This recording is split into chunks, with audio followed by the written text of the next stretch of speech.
Hello everyone and welcome to my YouTube channel. I hope आप सब बहुत ही अच्छे होंगे और अपने अपने कॉम्पिटिटिव एग्ज़ाम की बहुत ही अच्छे से प्रिपरेशन कर रहे होंगे। तो आज ये वीडियो आपके लिए बहुत ही ज़्यादा अमेजिंग होने वाली है।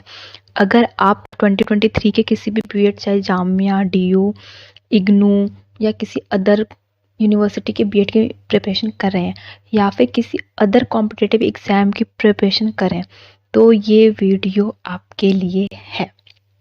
ठीक है, आज की इस वीडियो में के जितने भी इम्पॉर्टेंट टॉपिक्स होते हैं उनके टैब्स बताए हैं कि कौन से टैब्स सबसे ज़्यादा इम्पॉर्टेंट होते हैं जो आपके एग्ज़ाम में सबसे ज़्यादा बार पूछे जाते हैं। ठीक है, so let's start the video. Okay, तो जो सबसे पहला इम्पॉर्टेंट टॉपिक होता है वो है सीरीज़। ठीक है, तो ये आप सबको ही पता है कि सीरीज़ भाई सबसे इम्पॉर्टेंट टॉपिक है, पर आपको पता है सीरीज़ में कितने टैब्स होते हैं? बिल्कुल भी नहीं, शायद नहीं पता होगा। चलो मैं बताती हूँ आपको।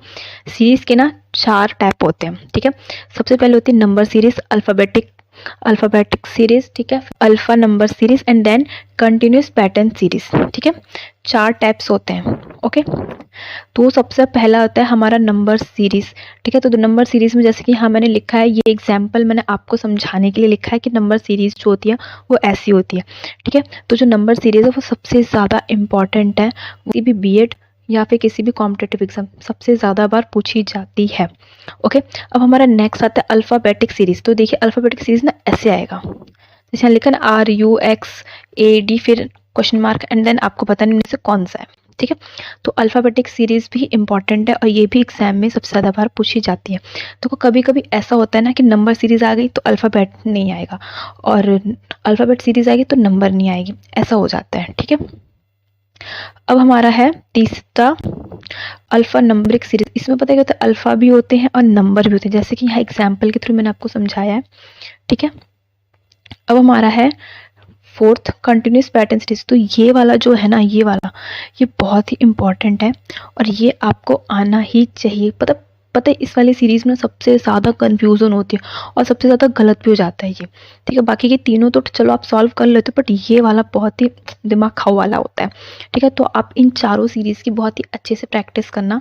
ठीक है, अब हम आ जाते हैं हमारे नेक्स्ट टॉपिक है एनोलॉजी, जो सबसे ज़्यादा कन्फ्यूज़न वाली होती है, जिसको सबसे ज़्यादा मार्क्स भी दिला देती है, जो सबसे ज़्यादा मार्क्स नहीं भी दिलाती है। ठीक है, तो जो एनोलॉजी है उसके भी 4 से 5 पार्ट होते हैं। ठीक है, तो सबसे पहला है completing the analogy, direct analogy, select analogy pair and alphabet analogy. ठीक है, ये 4 इसके पार्ट्स होते हैं, तो मैं अब समझा देती हूँ इसमें क्या क्या होता है। ठीक है, तो कंप्लीट एनोलॉजी पेयर वाले में ये होता है कि मतलब 2 दिए रहेंगे और बीच में ये प्रोपोर्शन वाला दिया रहेगा। ठीक है, रेशियो प्रोपोर्शन करके दिया रहेगा, तो आपको इसको सॉल्व करना रहेगा और ये सबसे ज़्यादा इंपॉर्टेंट है भाई, ये एग्जाम में पूछा जाता है, पहले बता रही हूँ। अब आता है डायरेक्ट एनोलॉजी, जैसे कि इस जब भाग का संपूर्ण रूप से उसी तरह से है जैसे चाप का संबंध। ठीक है, तो भाई ये भी ऐसे ही है, बट ये ज़्यादा नहीं पूछी जाती है। डायरेक्ट एनोलॉजी जो होती है वो बहुत ही कम पूछी जाती है, बहुत ही कम।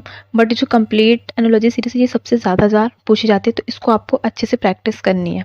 ठीक है, अब हमारी आ जाती है सेलेक्ट द एनोलॉजी पेयर। तो ये भी बहुत ही इम्पॉर्टेंट है, ये सबसे ज़्यादा एग्जाम में पूछी जाती है। ठीक है, अब हम आते हैं अल्फ़ाबेट एनोलॉजी और एक ना नंबर एनोलॉजी भी होती है। जैसे इसमें अल्फ़ाबेट दे रखे हैं, उसमें नंबर वाली एनोलॉजी होती है। भाई ये 2 एनोलॉजी ना बहुत इंपॉर्टेंट, अल्फ़ाबेट और नंबर एनोलॉजी, ये दोनों बहुत ही ज़्यादा मोस्ट इम्पॉर्टेंट है, तो आप इनको अच्छे से प्रिपेयर करके जाना। ठीक है, तो हमारा नेक्स्ट है कोडिंग डिकोडिंग। तो कोडिंग डिकोडिंग तो सबको ही आती है, बट कभी कभी ऐसा होता है ना कि हमारा लक अगर ख़राब हो तो कोडिंग डिकोडिंग के इजी से भी क्वेश्चन ना गलत चले जाते हैं। ठीक है, तो कोडिंग डिकोडिंग के भी सिंपली 4 से 5 स्टेप्स होते हैं। ठीक है, तो पहला है सिंपल कैरेक्टर कोडिंग, फिर दूसरा है नंबर सिंबल कोडिंग, ठीक, एंड तीसरा है सब्स्टिट्यूशन कोडिंग। अब जो है सिंपल करेक्टिंग कोडिंग, ये तो देखिए नॉर्मल सिंपल ही आएगा, जैसे कि इसमें दे रखा है कि या यदि किसी संगीत भाषा में इसको ये लिखा जाता है, इसको ये लिखा जाता है, तो इसको क्या लिखा जाएगा, तो ये इजी है। ठीक है, अब होता है नंबर सिंबल कोडिंग, ये थोड़ा हाँ भाई है, थोड़ा टफेबल होता है, तो इसको आप अच्छे से प्रैक्टिस कीजिए और अच्छे से रिवीजन करना, ठीक है। ये दोनों बहुत ही ज़्यादा इम्पॉर्टेंट है, ठीक है। अब हमारी नेक्स्ट है सब्स्टिट्यूशन कोडिंग, ठीक है। ये भी इम्पॉर्टेंट है और ये बहुत ज़्यादा बार पूछी जाती है एग्ज़ाम में। आई होप ये वीडियो आपके लिए बहुत ही ज़्यादा यूज़फुल हो and thank you so much.